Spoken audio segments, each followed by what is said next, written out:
అందరికీ నమస్కారం అండి. శ్రావణి కాజు ఛానల్కి స్వాగతం. ఈరోజు మనం సొరకాయ వేపుడు ఎలా తయారు చేయాలో చూద్దామండి. అందుకోసం ఇక్కడ కడాయి పెట్టుకుని ఆయిల్ వేసుకోండి. 2 టేబుల్ స్పూన్ తాలింపు గింజలు వేసుకోవాలండి. తాలింపు గింజలు వేగిపోయిన తర్వాత ఉల్లిపాయలు పచ్చిమిరపకాయలు వేయాలండి. నేను ఇక్కడ ఒక ఉల్లిపాయ కోసుకున్నాను, అలాగే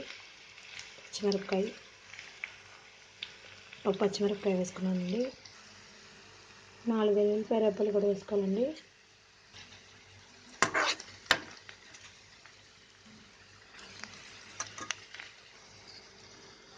కరివేపాకు కూడా వేసుకున్నామండి.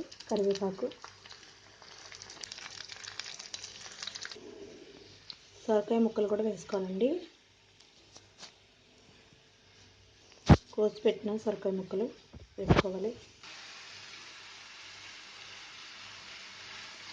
ఇందులోని 1 టేబుల్ స్పూన్ ఉప్పు, 1/2 టీ స్పూన్ పసుపు కూడా వేసుకోవాలండి.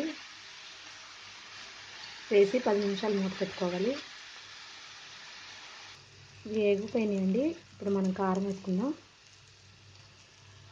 1/2 టేబుల్ స్పూన్ కారం వేసుకుందామండి. పచ్చిమిరపకాయ కూడా వేసుకున్నాం కదా, కారం చూసుకుని వేసుకోవాలి.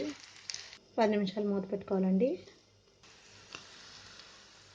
అంతేనండి, సొరకాయ వేపుడు రెడీ. మీకు మా ఛానల్ నచ్చినట్టయితే లైక్ చేయండి, షేర్ చేయండి, సబ్స్క్రైబ్ చేయండి. Thank you friends. Thanks for watching.